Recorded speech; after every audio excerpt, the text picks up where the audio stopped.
Itu namanya kita komunikasi. Tak terkecuali kita di dunia pendidikan. Itu. Karena memang pada dasarnya kita itu makhluk sosial. Dan Allah sudah jelaskan dalam Al-Quran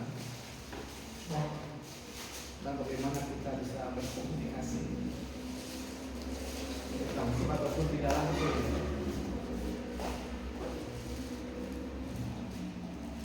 Coba dengan anak, memang perlu kita berkomunikasi itu dengan anak di rumah, pasti diperlukan. Supaya apa yang kita pesan yang kita sampaikan lebih menarik dan bisa diterima. Karena komunikasi itu kan ujungnya akan bisa diterima atau tidak. Komunikasi itu. Jadi memang penting untuk lebih mengembangkan kepribadian kita. Nanti yang kemarin terutama yang kemarin yang kedua. Apa mau ada lagi yang dirasakan ketika katakan hari ini sudah punya gambaran bagaimana pentingnya sebuah komunikasi dalam pengembangan atau memaksimalkan pengembangan diri kita sebagai seorang guru ataupun sebagai warga masyarakat. Katakan saja hari ini baru mengenal dunia pendidikan melalui kuliah ini.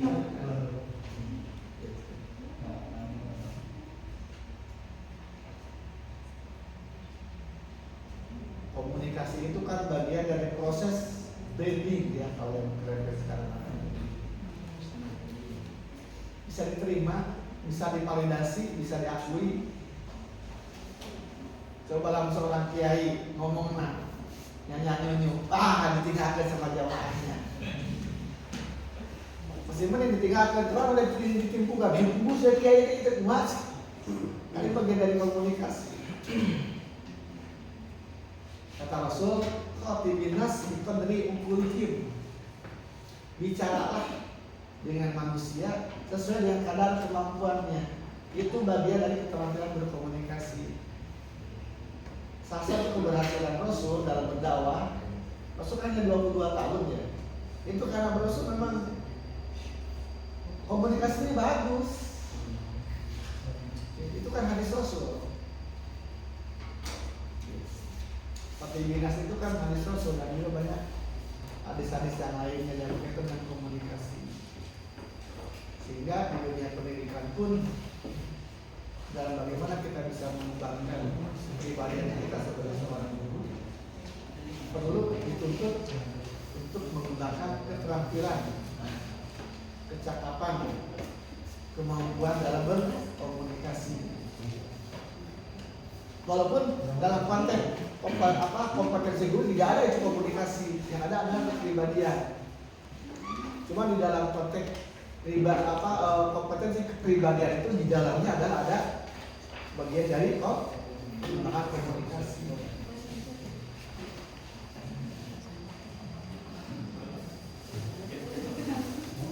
Orang dokter perlu nggak keterampilan berkomunikasi? Orang dokter perlu nggak ya Pak? Perlu. Akan berbeda tanggapan pasien yang berobat. Saya pernah trauma ke salah satu dokter di Tanjung Sari. Ini sebagai gambaran bagaimana komunikasi baik itu keluarga atau keluarga yang baik dengan pasien. Katakanlah kan anak itu pasien kita, ya murid itu pasiennya guru. Saya pernah di Tanjung Sari. Saya kan sehari ini memang punya pengalaman punya riwayat migrain sakit kepala. Ya. Ini sampai botak itu karena kalau sudah sakit dan sebel. Pernah salah satu di kita masih ada saya kasih berobat ke sana. Suatu hari kata dokternya perempuan, dia kerjanya di Subroto. Wah, si bapak ini harus dioperasi. Kan stres. Ini bapak kata udah parah, bapak harus dioperasi ini kepalanya. Waduh, pulang ke rumah habis berobat. Mana ini? Tapi kan kita nggak belum begitu saja walaupun pada si dokter ya. Dokter sih dokter umum memang. Terus kita berusaha mencoba ke dokter spesialis. Ya Pak, spesialis penyakit dalam. Saya sampaikan tuh. Ayo, saya sampaikan tuh ke dokter Junaidi, saya mesti lihat kata masih ada enggak di rumah sakit salah. Kota Bogor. Saya sampaikan, Bapak sampai di scan karena saya ini pasti benar saya operasi saya scan tuh itu. Bukan lagi di ronsen, tapi di scan. Kepala saya di scan di rumah sakit salah itu. Bapak nggak perlu beroperasi, itu biasa aja. Bapak mau migrain, jangan banyak pikiran katanya, jangan terlalu capek katanya. Itu saja katanya, diantaranya tipsnya. Alhamdulillah sekali saya nggak mau lagi datang ke dokter itu. Tapi cerita lain, di sini kan ada klinik ya di Pasir Tanjung, Dokter Adi. Saya pengalaman dengan beliau saja, dia masih di puskesmas, punya klinik. Saya sampai hari ini kalau tidak terpaksa, kalau di rumah sakit tidak dokter, saya nggak jadi dokter berapa global. Biar nanti dia ngomong. Kenapa? Karena yang saya rasakan dokter Adi itu Bismillahirrahmanirrahim. Bapak nggak usah takut, Bapak ini. Ya kan jadi enak. Kita dia orang Sunda, orang Kuningan. Jadi enak tuh komunikasi itu. Sehingga saya nggak mau. Jadi kalau memang berdesak, ini udah sangat harus. Pernah satu kali ke situ dokternya bukan dokter Aji, entah sugesti atau tidak, tapi memang rasanya dan memang hasilnya juga ya alhamdulillah. Ada yang ketika dia bilang didoakan menuju Bismillah dulu, kemudian dia nggak usah bapak nggak usah bingung, ini hanya begini saja, tapi ini juga tidak bisa dibiarkan. Nah itu kan komunikasi. Jadi bagaimana kita bisa menjaga itu, bukan menjustis, harus begini, tapi ini nggak bisa dibiarkan. Tapi bapak nggak usah khawatir, tapi nggak bisa dibiarkan. Artinya tetap kita harus berusaha, apa yang disampaikan itu harus kita laksanakan. Di sini kan banyak yang nanyain, nggak jadi obat dokter Adi yang berobat, karena kepandian katakanlah saya bukan pasiennya. Anak itu satu kelas 20 orang, 30 atau mungkin 40 itu pasien kita yang perlu diobati. Mana? Saya datang yang Pak ya. Nggak hadir katanya. Izin Pak. Izin. Salam.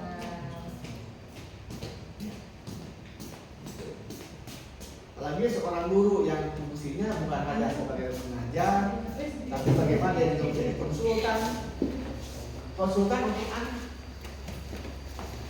untuk muridnya, untuk peserta didiknya, dia konsultan.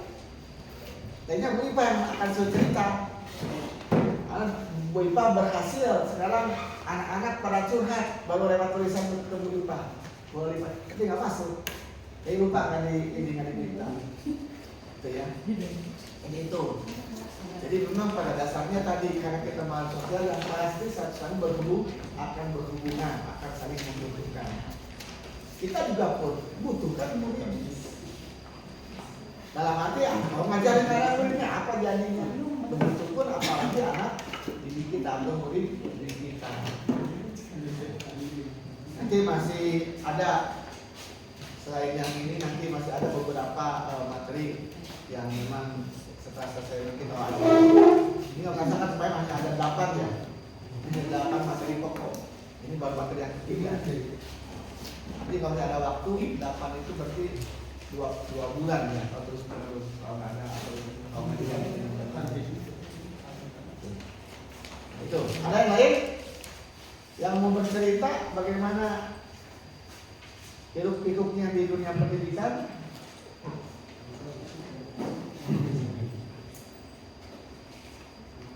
Ada?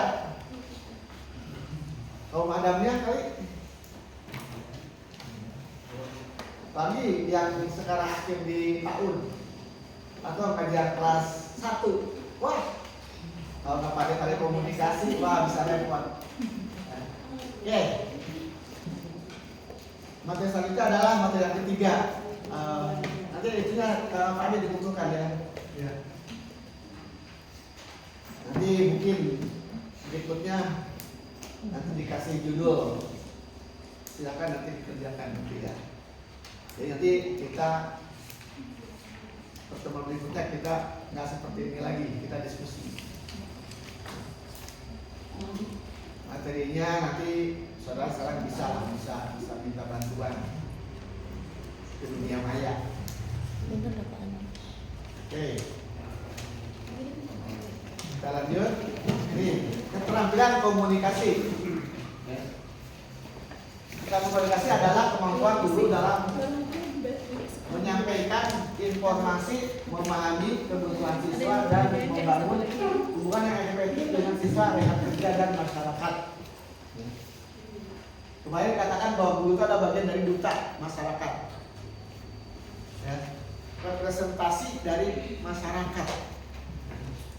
Nah, di ketambah ini bagaimana kita punya kemampuan, punya keahlian, punya kompetensi dalam menyampaikan informasi. Informasi apa? Ya kalau dia di kelas berarti informasi yang ada sesuai dengan materi yang kita ajarkan.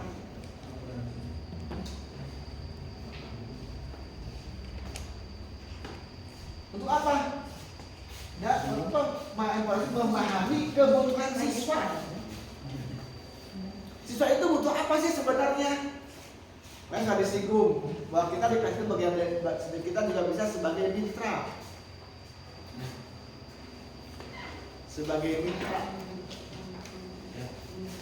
teman sejawat, teman. Kemudian membangun hubungan yang efektif. Bagaimana kita bisa berhubungan dengan guru, dengan siswa yang efektif. Artinya tidak terbatas hanya sebatas adalah proses pembelajaran saja, tapi lebih dari itu. Jadi suka tidak suka kita itu sebagai orang tua kedua. Guru itu orang tua kedua, nggak bisa dihindari. Kelas pun menjadi rumah kedua.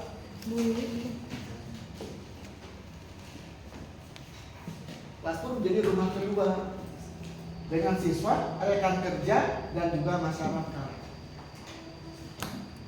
Dengan kemampuan komunikasi yang efektif, yang bagus dengan masyarakat, mungkin masyarakat akan lebih percaya, akan lebih banyak lagi memasukkan ketika kita berkomunikasi, mengajak atau menitipkan putra-putrinya di satuan pendidikan di mana kita berada.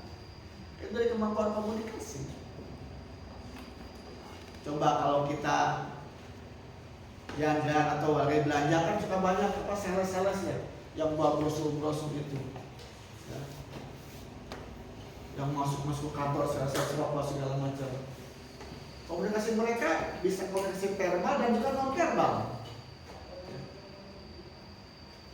Supaya bisa diterima, supaya merasa jadi saya jadi akhirnya dia membeli kalau sales.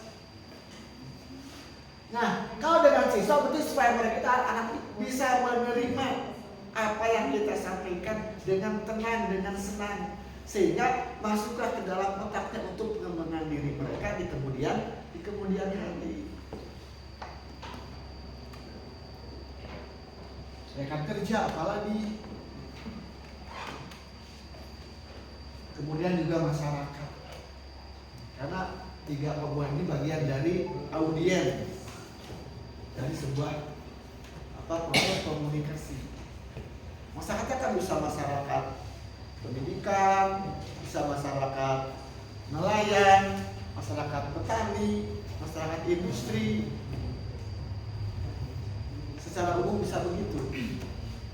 Walaupun konteks kita hari ini bagaimana kita juga memiliki keterampilan yang efektif dengan siswa terutama. Tapi kan kita sebagai seorang guru atau calon guru kan tidak terbatas hanya siswa. Salah. Kan kita tidak terbatas hanya dengan siswa saja. Ya,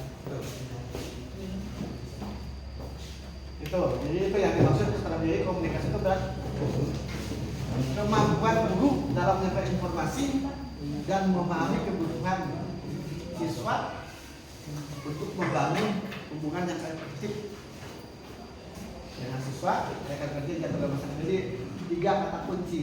Berarti berkomunikasi baik dengan masyarakat, dengan siswa dan juga dengan rekan kerja. Karena ini akan selalu ada ketika di satuan pendidikan, berarti yang ada di situ adalah rekan kerja dan siswa. Ketika kita pulang ke rumah, komunikasi terjadi di depannya kan berbagai macam caranya. Kemudian kenapa menjadi penting? Pentingnya kenapa ini dapat meningkatkan juga kualitas pembelajaran. Akan meningkatkan kualitas pembelajaran dengan kita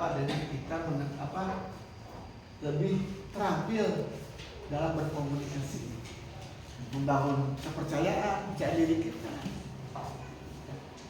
dan juga meningkatkan kepuasan siswa.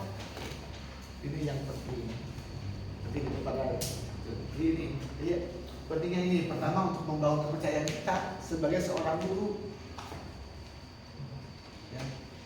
Kan kita juga di masyarakat ingin diterima ya. Iya kan, tidak hanya di sekolah saja, hanya dengan oleh siswa saja, tapi kita juga di masyarakat juga ingin diterima. Begitu pun dengan rekan kerja. Apa aja kalau seorang guru tidak diterima oleh rekan-rekan kerjanya, wah udah repot itu. Ya. Udah repot nanti. Gitu. Jadi ketiga komponen ini kita harus akan diperlukan bagaimana kita berkomunikasi dengan masyarakat, dengan rekan kerja, dan juga dengan siswa terutama.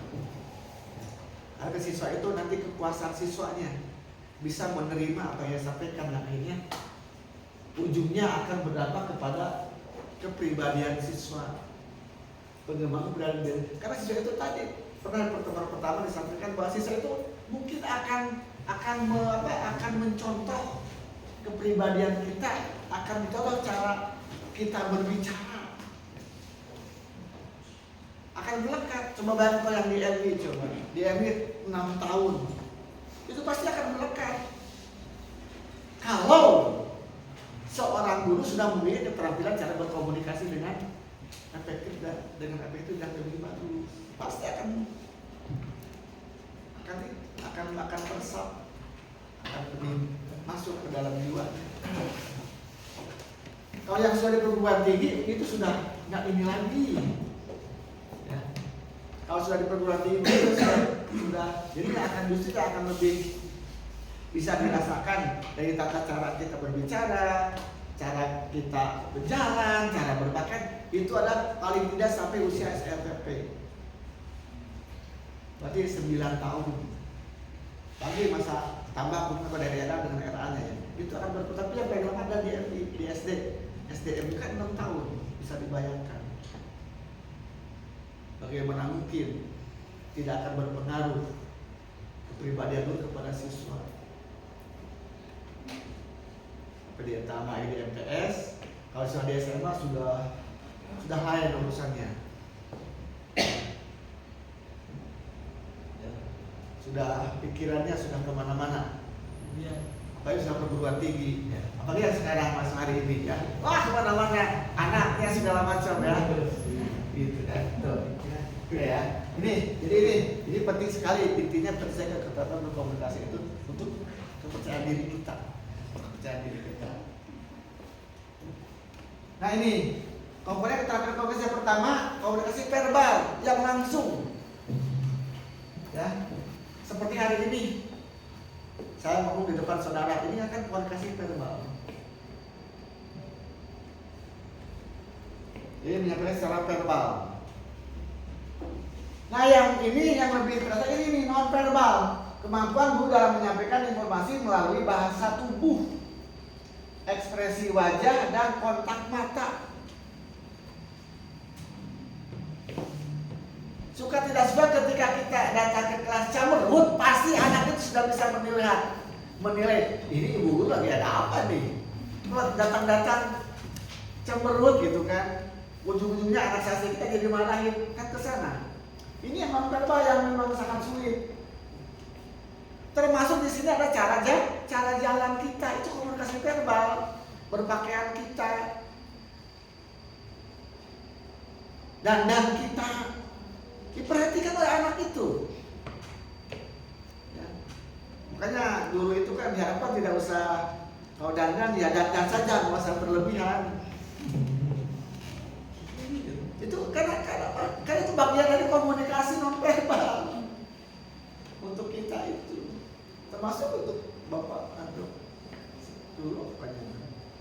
Itu yang nonverbal. Kalau yang lisan mah paling lamun ada balelo itu akan terasa, tapi kalau nonverbal kan yang kalau yang ini. Bahkan sampai ekspresi wajah tadi cemberut, pokoknya mah pastilah sudah bisa merasakan lah. Saudara pernah di SLTP, pernah di SD, DFI, pasti bisa membandingkan, sudah bisa merasakan. Sudah hari ini mungkin masih bisa membayangkan bagaimana guru SD-nya dulu, bagaimana guru FI-nya dulu, mungkin bagaimana guru SMP atau guru MTS-nya dulu. Mungkin juga waktu di SMP atau di Alia akan merasa akan sudah bisa tergambarkan.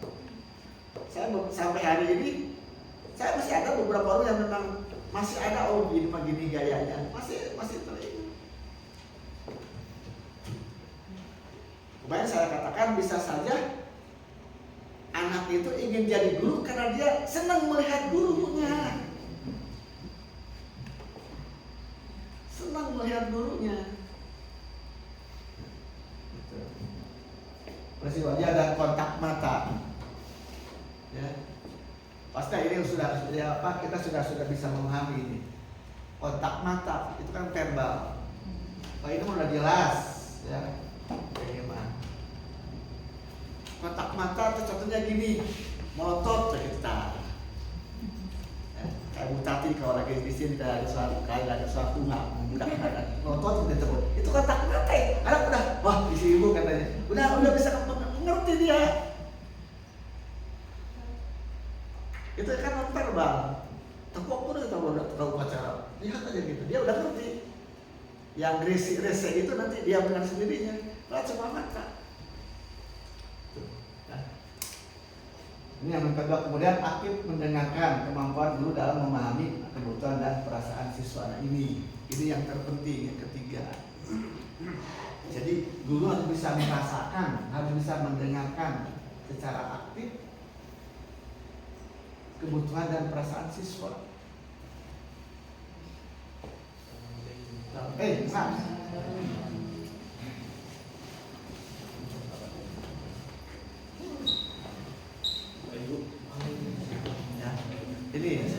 Ini nih. Ini karena jadinya mau ibadah nih, karena ini ada materi ini nih, karena ada ini nih, aktif mendengarkan nih. Artinya guru itu harus mendengar keluh kesah siswa, terutama yang sudah SLTP atau punya SD kelas 5 lah. Bisa jadi kelas 3 juga yang memang pemikirannya sudah bagus, dia akan bisa. Hanya mungkin kelemahannya belum bisa memahami kebutuhan itu.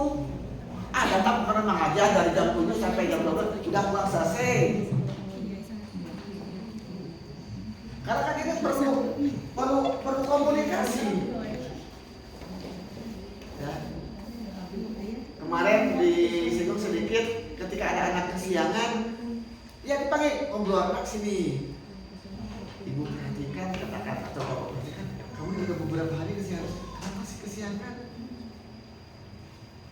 Kenapa coba? Terus harus bisa menggali itu. Sehingga nanti anak akan dengan sendirinya dia akan bercerita. Nanti akan mudah menemukan permasalahan yang terjadi yang dialami oleh mereka.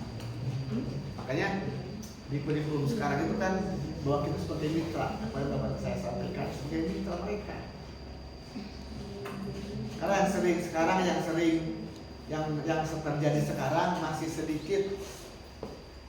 sedikit tenaga-tenaga pendidik membuka diri mau berkomunikasi mendapat pesan mereka. Itu yang ini. Sehingga tidak tahu permasalahan anak itu. Makanya untuk mereka ada istilah tes diagnostik atau tes diagnosa awal. Supaya nanti bisa dikembangkan dalam Terus pengerjaan bagi masalahnya segala macamnya kita harus tahu anak itu. Kan tadi orang tua yang kedua. Sehingga mereka itu mau curhat, mau cerita. Kalau sudah ada SLTRS mungkin nanti cerita akan lain. Wah bu, diputuskan. Nah, karena mungkin di SLTRS itu sudah mulai nih ada sekian persen mungkin anak sudah mulai suka dengan lawan jenisnya.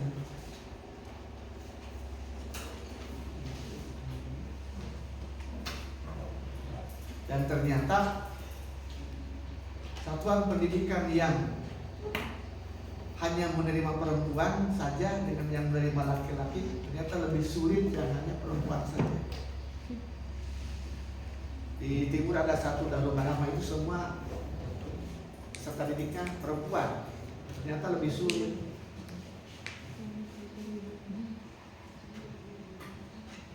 Daripada yang ada seperti yang konvensional. Baik yang aliyahnya kan dia perkembangan psikologinya, seksualnya sudah mulai tinggi kan, sudah ada. Salawiyah itu SMP itu sudah mulai ada walaupun tingkatnya. Ketika di aliyah itu sudah di SMP itu sudah mulai besar. Itu kan harus disalurkan dalam arti yang positif. Kalau yang masih konvensional, dia kan dengan melihat lawan jenisnya di kelas mungkin itu sudah bisa menyalurkan. Ya, sesuai dalam arti psikologi ya, dalam arti positif. Dia sudah selesai, tapi ketika dia hanya perempuan saja atau sebaliknya hanya laki-laki saja yang selama sekian hari terus-terusan yang diketemui hanya laki-laki lagi itu benar-benar. Nah, sehingga guru akan bagaimana dituntut untuk lebih, bahkan lebih dari apa yang dari hari ini, lebih dari sekedar verba dan mendengarkan, mungkin lebih dari itu. Saya kemarin 5 tahun punya binaan perempuan semua, santrinya itu atau siswanya itu Darul Marhama, sering cerita guru BK-nya itu ternyata itu. Nah, dalam posisi itu bagaimana? Itu akan sangat dituntut seorang guru dengan anak untuk mereka bisa tetap. Sebab apa yang terjadi kalau dia nanti senang sama sejenisnya di situ. 3 tahun atau apakah 6 tahun, dan di situ kan sampai 6 tahun kadang-kadang kebanyakan. Jadi tidak masuk sama dia. Nanti pas keluar udah aliyah. Kita bisa bayangkan kita harus bagaimana menjelaskan kepada mereka dengan posisi mereka secara psikologis sudah mulai seperti itu. Ini, jadi komponennya kita ada 3. Satu komunikasi verbal yang langsung seperti hari ini kita berbicara seperti yang saudara-saudara lakukan, yang sudah jadi guru, yang sudah aktif di seluruh. Dan juga non verbal dan ini. Maka misalkan bully itu kan ada verbal dan non verbal. Bully itu. Dan bully kan tidak hanya guru ke bully, tapi bisa saja murid ke guru atau guru dengan guru. Bully. Kemudian juga bagaimana kita bisa aktif mendengarkan kemampuan dalam memahami kebutuhan dan perasaan siswa. Ini kaitan ini kan menyangkut psikologi. Menurut kejiwaan. Sampai di sini dulu. Ada yang mau menambahkan? Silakan.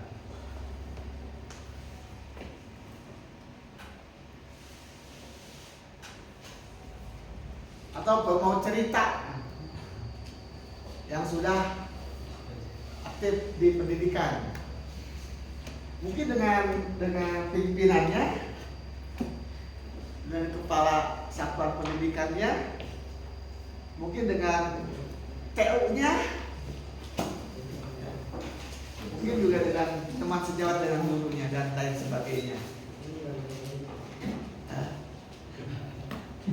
Kan di satu pendidikan itu ada TU, ada satpam, ada tukang warung, ya, atau katakanlah kantin, ada staf TU, ada operator, tambah lagi yang ngurusin simpatika dan sebagainya. Apa jawabannya?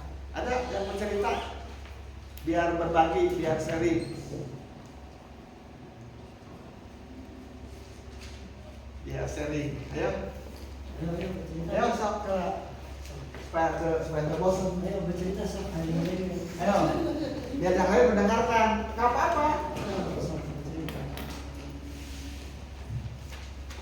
Yang pernah punya pengalaman. Apa tuh pengalaman pahit gitu kan? Tapi tentu berkaitan dengan ini yang membangun kepribadian kita yang dihubungkan dengan masalah keterampilan berkomunikasi. Teman saya Pak. Ayo enggak? Sok. Oke, silakan. Kenalan lah. Sekalian kenalan kan baru. Oke ya, setuju ya? Sini kan baru, sekalian kenalan. Sepuh Pak. Hah? Oh iya, baru lihat ya baru. Ya. Dia mana Pak? Hah? Dia mana? Ah, sebenarnya nggak apa-apa. Assalamualaikum warahmatullahi wabarakatuh. Nama saya Siap Labar. Lahir 15 Oktober 1991. Alamat Kampung Ciucuy, Desa Singasari. Kampung Ciucuy, Desa Singasari.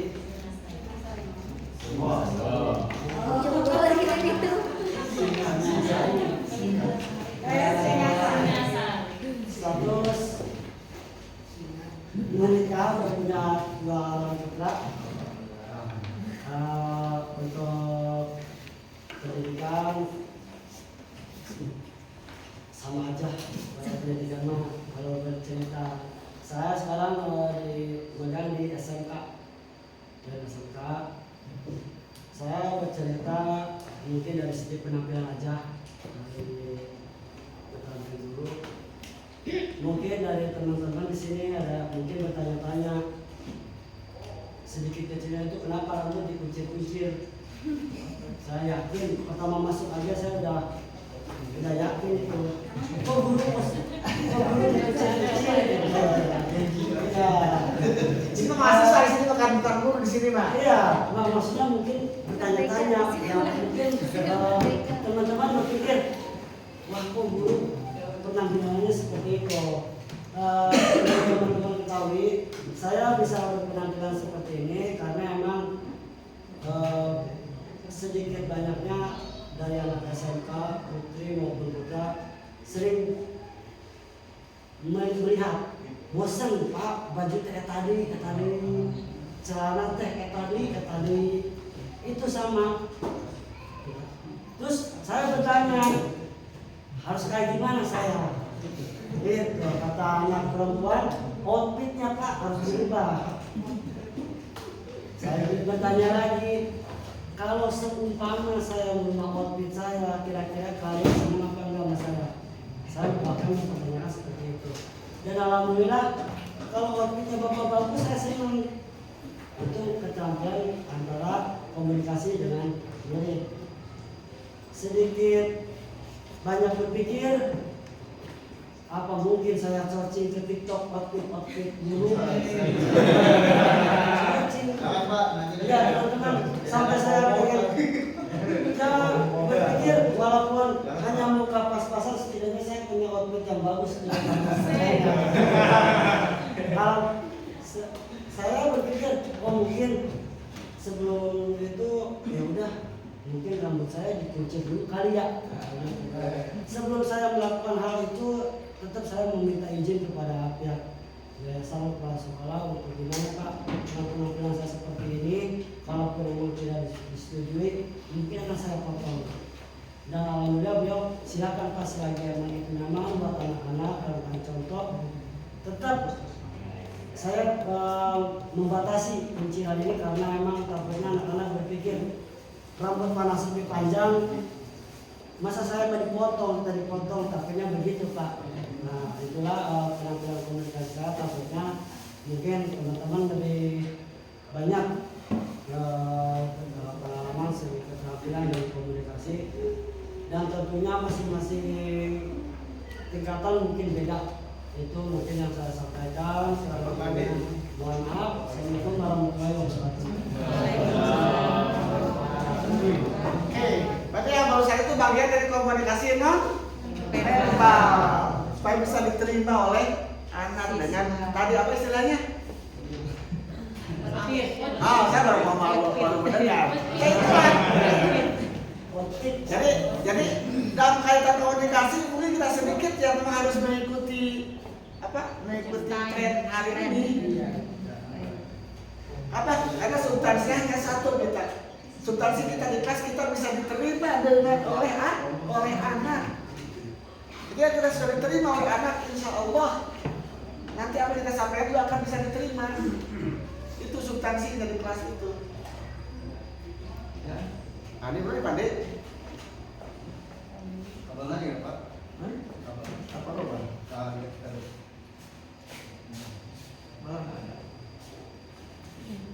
Oh iya, dah. Nah, jadi barusan bagian dari ini, nih bahasa tubuh. Ada yang lain? Maka, ayo siapa? Punya kali. Ayo. Ayo, mau bertanya. Izin bertanya Pak, jika guru memiliki kemampuan mengajar bagus, tetapi kepribadiannya kurang baik, apakah ia tetap bisa disebut guru profesional? Oh iya, oke. Mau bertanya apa mau menambahkan kayak tadi? Mau nanya kerjaan. Ayo, nggak apa-apa. Kalau saya sebagai orang tua, maksudnya anaknya kan udah mulai balik ya, masuk SMP. Jadi kalau misalkan ditanya tuh udah punya pacar, Yang alasannya tuh biar semangat gitu katanya. Tapi dilihat nilainya bener Pak, bagus-bagus jadi sekarang tuh. Terus maksudnya yang bagus tuh cara mengontrol anak itu seperti apa? Oke, tadi yang pertama adalah apa? Kalau jika guru yang memiliki kemampuan belajar bagus, tetapi kepribadiannya kurang baik, Oke. Mengajarnya bagus, tapi kepribadiannya kurang bagus. Kepribadiannya kalau kita ketik ya bagusnya tidak begitu. Tapi kepribadian itu bagian dari indikator bagaimana dia mengajar dengan bagus sebenarnya. Atau mungkin lah kalau di kelas dia memang seperti itu, mungkin di luar sana seperti itu kepribadiannya ya. Memang kan kita ada salah satu ayat kemarin, kaburan makan indallahi an taqulu ma la taf'alun. Kata Allah kecelakaan atau apalah bahasanya, murka Allah untuk orang tersebut secara umum ya, ketika dia berkata apa yang tidak dia kerjakan. Nah di sini berarti antara keseharian, antara kepribadian dengan bagaimana dia baju harus seimbang. Jadi sebenarnya itu ya bisa dikatakan kurang bagus, karena akan berpengaruh. Ya.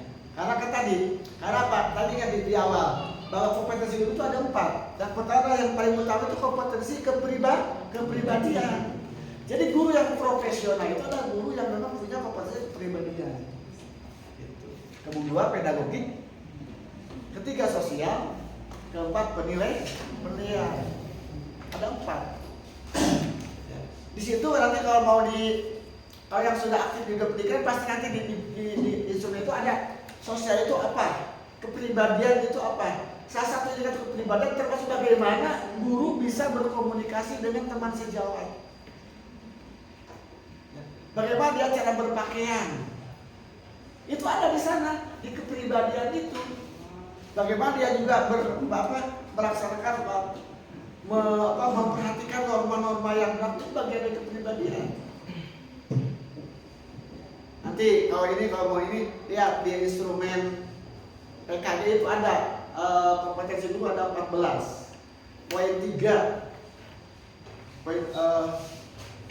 Poin ketiga itu kepribadian di sana. Dia pertama itu dia pedagogik dulu. Ya, kepribadian di sana kalau kepribadian ada 3. Di antaranya itu kepribadian itu bisa berkomunikasi, bisa berhubungan.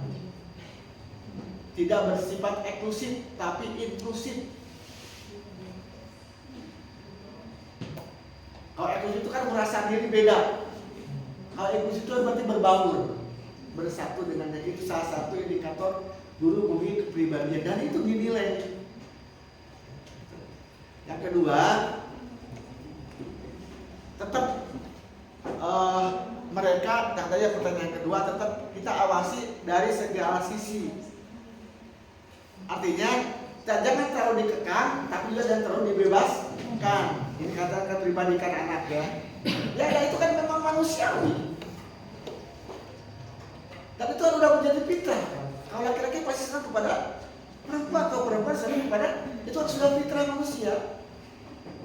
Sudah diberikan oleh Allah. Itu adalah anugerah terbesar dari Allah. Coba bisa dibayangkan kalau manusia, kalau laki-laki tidak senang sama perempuan, malah sebaliknya, kan jadi masalah terus. Atau sebaliknya, perempuan senang sama perempuan. Jadi itu kan sudah hanif, itu bagian dari hanif, itu bagian dari fitrah. Tapi kita sebagai orang tua tentu, dan di sini pentingnya kita tetap harus mengawasi dengan se-efektif dan sebaik mungkin tanpa anak kita merasa dikekang. Satu, ingat, jangan dikekang. Kalau dikekang anak sekarang itu lain. Mungkin beda dengan zaman saya dulu.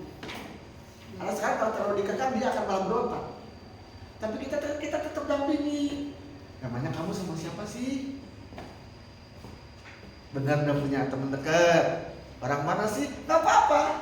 Biar terang-terang mereka akan terbuka. Nah, nanti di situ akan kita bilang, oke, gak apa-apa, itu kamu wajar. Tapi nah di sini kita masukkan. Nah berarti keterampilan komunikasi kita dengan anak di sini harus bisa masuk. Oke, nah kamu nggak apa-apa, kamu punya teman yang disenangi. Tapi ingat masih ada batasan-batasan. Kamu kan masih sekolah, kamu kan baru di SMP, baru di RTS, masih panjang. Masih panjang masa depan kamu ke sana. Sah-sah saja nggak apa-apa. Nah, berarti kita awasi, tapi kita juga tadi dia harus bisa menyelami perasaan mereka, sehingga ibu teh harus. Tapi dengan itu mudah-mudahan diharapkan mereka akan lebih menjaga diri, tidak sampai kebablasan lah, katakan begitu. Itu pentingnya komunikasi dengan mereka. Kalau dikekang sekarang anak saya itu beda. Ya di sini komunikasi diperlukan. Anak sekarang kan kalau coba langsung sudah biasa jadi guru, anak langsung diputus, dia malah berontak. Tapi apalagi kalau memang ada itu, kita tahu masalahnya, ya itu. Bagi itu anak kita, ya boleh kamu nggak apa-apa, punya yang disukai, tapi masih ada batas-batasan. Itu yang tetap kita awasi ya dalam segala hal. Segala hal. Coba bawa sampai di sini, apa-apa. Tapi nanti kita sekalian ngomongin di situ. Kita komunikasi dengan mereka berdua. Gitu ya. Jangan dibiarkan sampai kebablasan, tapi juga jangan dikekang. Itu bedanya sekarang itu. Karena sekarang informasi yang sangat kuat, sangat jelas dari berbagai sisi. Jadi kalau kita tidak pandai-pandai dan kita juga tidak bisa berkomunikasi baik, ini akan menjadi malapetaka buat kita, mungkin juga apalagi buat anak. Di sini dibutuhkan komunikasi. Yang begitu pun kita di sekolah. Kemudian ketika kita menemukan anak yang tadi, iya bu, diputusin bukan bohong umpamanya. Nah di situ kita masuk. Mungkin pasti aku juga bohong. Saya ngajak masuk tadi layanan, itu di situ kita masuk dengan mereka. Oh gitu ya, lalu kita di sana masuk. Berarti itu nanti bisa komunikasi yang verbal yang langsung. Ya masih ada? Enggak. Assalamualaikum warahmatullahi wabarakatuh.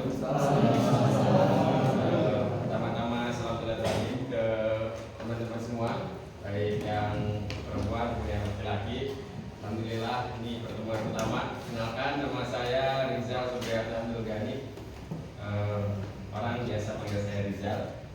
Kebetulan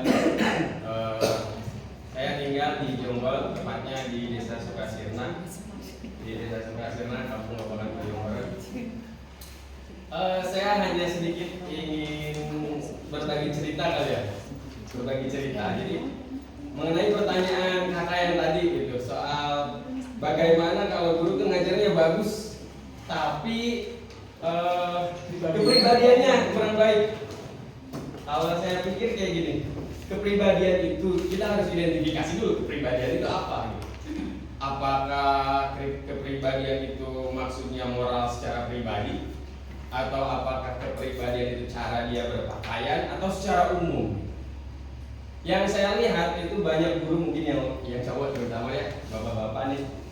Kadang-kadang kita itu justru saking cinta nih kita sama anak gitu. Kita sendiri padahal pernah ngelakuin sesuatu yang buruk itu. Tapi justru karena kita pernah melakukan yang buruk itu, timbul dalam pikiran kita adalah gimana caranya menyampaikan ke anak bahwa hal yang seperti itu harus dihindari tanpa kita membuka aib kita sendiri. Kayaknya seperti itu gitu. Jadi normal karena kita ini manusia, kalau kata yang video di TikTok itu kita manusia bukan nabi boy gitu. Kurang lebih kayak gitu ya. Tapi menurut saya, karena saya pribadi, saya cerita soal pribadi itu. Saya pribadi adalah anak yang gagal sebetulnya gitu. Di keluarga itu saya tuh anak yang gagal gitu. Gimana gagal? Kalau saya 2 kali kuliah dan 2 kalinya saya dijerokan gitu. Gagal ya? Bener nggak? Tapi justru itu menjadi satu hal yang paling sering saya sampaikan ke anak siswa saya bahwa kamu harus begini, kamu harus belajar dari orang-orang sukses supaya kamu bisa mengikuti jalan mereka. Kamu harus belajar dari orang-orang gagal seperti saya supaya kamu bisa menghindari kegagalan-kegagalan tersebut.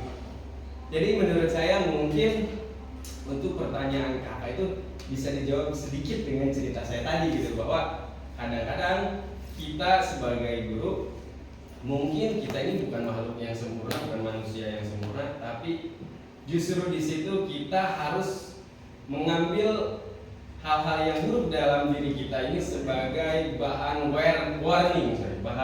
warning untuk anak-anak supaya tidak diikuti.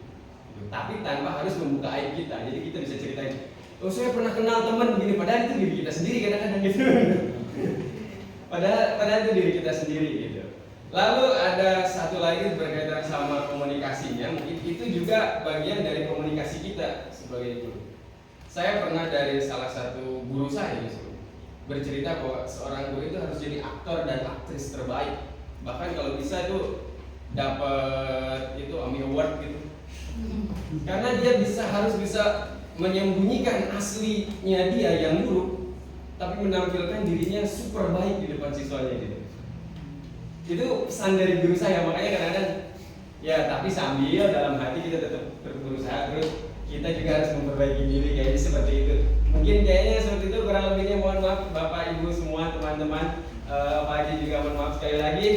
Di pertemuan pertama ini saya sampaikan salam silaturahim untuk semua. Mudah-mudahan apa yang jadi urusan kita bisa selesai pada waktunya dan mendapatkan hasil yang maksimal. Demikian, assalamualaikum warahmatullahi wabarakatuh.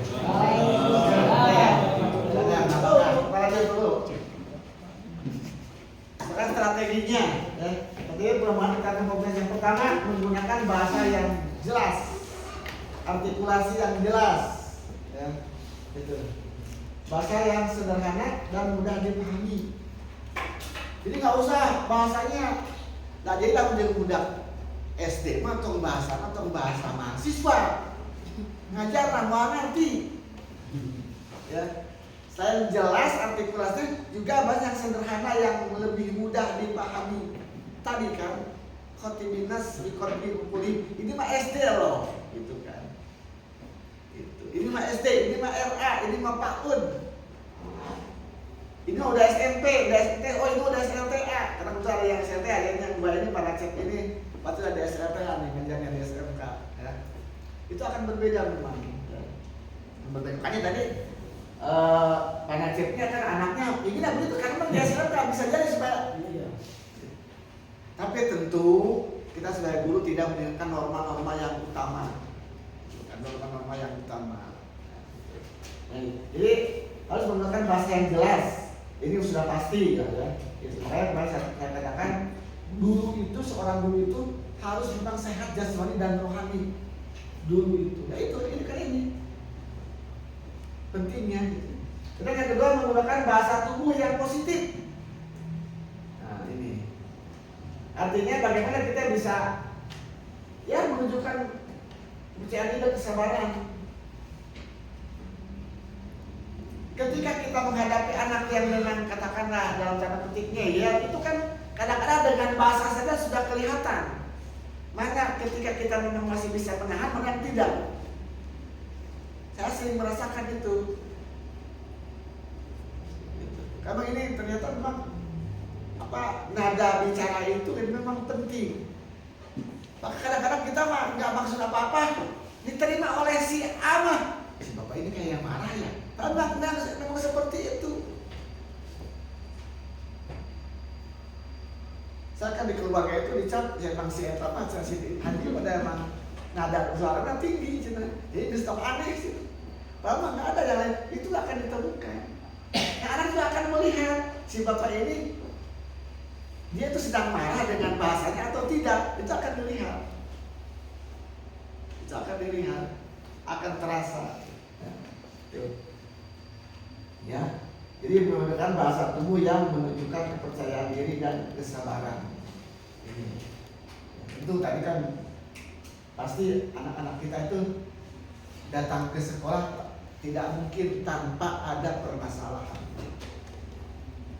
Pasti semua punya masalah. Pasti semua punya masalah. Nanti minggu depan kita daulat kalau ada nanti Bu Khalifah suruh ngomong. Wali pas suruh ngomong ya ke Sanawiyah, kan dia kan menjadi Sanawiyah juga, suruh ngomong. Jadi kebetulan saja ya, bukan kebetulan. Jadi agak nyambung dengan mata kuliah ini. Dan yang ketiga menggunakan kontak mata. Seperti tadi menggunakan kontak mata untuk membangun hubungan yang efektif. Silakan tinggal ditafsir bagaimana kontak mata tadi seperti saya jelaskan. Kadang-kadang kita ke anak itu cukup dengan mata melotot untuk orang Tanjung Sari, itu anak sudah ngerti. Berarti si bapak itu ngelarang saya itu berbicara. Kan nggak perlu bahasa, nggak perlu yang verbal kan. Itu dengan non verbal sudah ngerti. Dan itu sering kita lakukan. Kemudian aktif mendengarkan ini. Jadi aktif mendengarkan apa? Keluhan anak, kemauan anak. Ya. Kemudian mungkin juga keinginan anak. Bisa saja kan saya ingin punya bocah gini. Nah, bisa saja seperti itu. Nah, disitulah kita dituntut bagaimana kita bisa menggunakan itu, bisa membangun itu dengan baik, dengan enak. Kita mendengarkan keluhan mereka dan memahami kebutuhan siswa. Dalam arti minimal kebutuhan perasaan, kebutuhan psikologi dan kebutuhan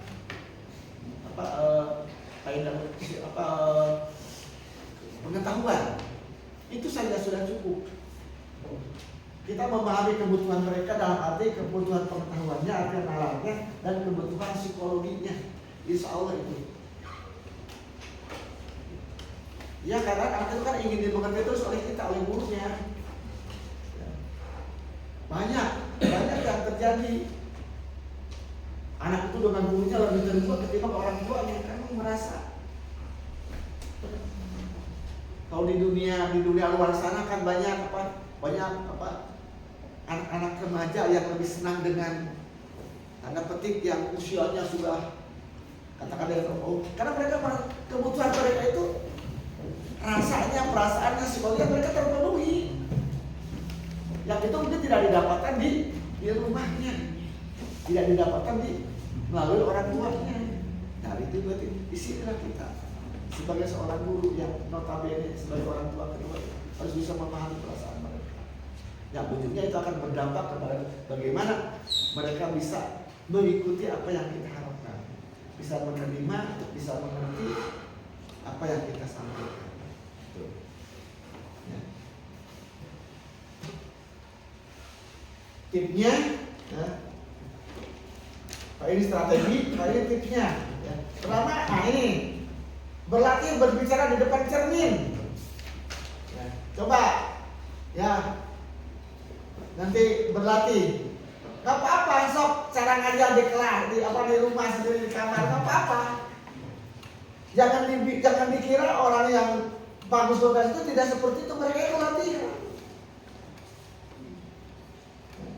Mereka itu latihan untuk bagaimana melihat dia berbicara seperti apa, membuka mulutnya. Mereka itu latihan, bukan tanpa latihan. Berarti ini akan membantu meningkatkan kesadaran akan bahasa tubuh. Itu makanya coba nanti bisa apa-apa, bukan hanya public speaking saja yang seperti itu.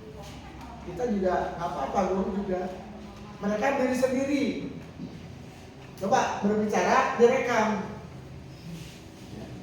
Berbicara direkam. Artinya untuk meningkatkan kesadaran akan gaya komunikasi. Kenapa? Karena kan kalau lagi ngomong gini, katakanlah saya mungkin saya menganggap benar, tapi ketika nanti dibaca di rumah, saya buka video itu, mungkin ada yang memang harus ditingkatkan. Begitu juga saudara-saudara, gitu kan. Makanya coba nanti latihan di rumah kan apa? Saya bilang saja di rumah ini mau latihan berbicara gitu. Bisa dikira nanti, kenapa kalian ini pulang-pulang kuliah kan jadi begini katanya nih, sering bicara sendiri. Kan anak buku naon sih. Itu ya. Coba nanti apa ini untuk tipsnya ini ya, untuk bisa meningkatkan keterampilan komunikasi dan menggunakan umpan balik. Menggunakan umpan balik dari siswa dan rekan kerja untuk meningkatkan keterampilan komunikasi. Artinya ini kita sering-sering terbuka. Sering minta pendapat. Sering-sering bisa minta pendapat dengan teman-teman dengan rekan kerja. Bagaimana sih? Coba saya ingin masukannya. Ya nggak apa-apa, selama itu baik nggak apa-apa. Nanti karena tadi kan akan terasa sama audiens ketika kita berbicara ada yang nadanya tinggi, yang mungkin tidak jelas akan terasa oleh mereka, kita kan tidak merasa. Makanya dengan tips ini diharapkan komunikasi kita semakin terampil dan semakin bagus. Ya, ini tipsnya.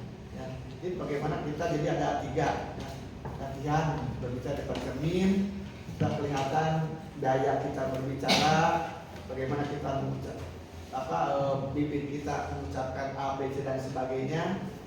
Kemudian merekam, lebih bagus lagi, direkam nanti kita dengarkan sendiri. Dengarkan sendiri. Yang ketiga menggunakan umpan balik. Menggunakan umpan balik dari siswa dan rekan kerja untuk meningkatkan keterampilan komunikasi. Kemudian manfaatnya apa? Pertama meningkatkan kualitas pembelajaran. Lagi-lagi karena ini buat calon guru, jadi ini manfaatnya untuk meningkatkan kualitas pembelajaran. Pembahasan berarti dapat meningkatkan kualitas pembelajaran di kelas. Dan membangun kepercayaan.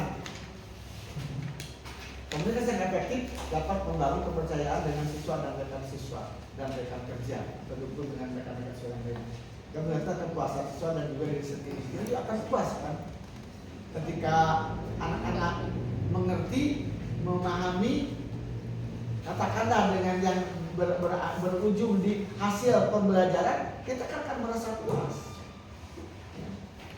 Karena teori penilaian itu ketika kurang dari 75%, yang tidak nilainya kecil itu guru tidak berhasil. Itu teori pendidikan. Jadi minimal 76. Jadi kalau ada siswa 10 orang, minimal yang Z itu 3. Kalau lebih dari 3 guru tidak berhasil. Itu kata teori ilmu pendidikan. Walaupun banyak faktor yang lain, tapi itu teori pendidikan. Jadi kalau ada siswa 10 orang, ternyata yang nilainya hanya 5, ada 3 orang, tetap kita udah berhasil. Yang 7 nilainya di atas 6 itu udah berhasil dalam konteks teori penilaian pendidikan. Gitu, ya. Nanti kita akan kalau sudah wah alhamdulillah, anak kita juga akan merasa puas. Ketika kita berhasil, satu yang saya rasakan, kebahagiaan guru itu ketika melihat anaknya sukses. Coba nanti akan akan saudara rasakan. Ya. Mungkin sudah aktif di SD, sudah anaknya, mungkin ada yang dulu pernah ketemu, sudah jadi apa, akan terasa. Akan terasa. Saya terasa. Alun-alun Al-Ittihad katakanlah yang memang sekarang udah jadi abdi, terasa bahagianya gitu. Walaupun mungkin saat itu belum terasa. Jadi dengan keterangan organisasi yang efektif dapat menyatakan kepuasan siswa juga kepuasan diri sendiri atas apa yang bisa dilakukan. Jadi kita akan merasa lega lah istilah ini. Kemudian kesimpulannya, cuma keterampilan kualifikasi yang efektif dapat menyatakan kualitas pembelajaran dan membangun hubungan yang efektif dengan siswa, rekan kerja, masyarakat, dan akhirnya diharapkan dapat membangun juga kepercayaan diri. Jadi kita akan lebih pede. Akan lebih pede dalam melaksanakan tugas kita sebagai guru. Itu saja. Ada yang mau sampaikan lagi enggak? Masih ada waktu. Masih ada waktu. Jadi gini enaknya kalau kata buka itu kan kita bisa sharing. Kalau di Zoom kan tadi juga sampai 2 kali masuk ya. Itu terbatasan apa lagi? Atau bisa itu di mana ya rumahnya? Di Sukabumi atau di mana? Bapak belum tahu. Di Jawa. Bapak lagi. Saya Bapak ingin akan jadi awalah jadi kalau belakang tadi saya dipanggil ke rumahnya Petranya. Itu apa minus plusnya itu. Itu makanya ingin ketemu dan bisa silaturahmi. Oke. Kalau masih ada yang ditanyakan kita sharing sama-sama. Yuk, terima kasih dulu. Assalamualaikum warahmatullahi wabarakatuh.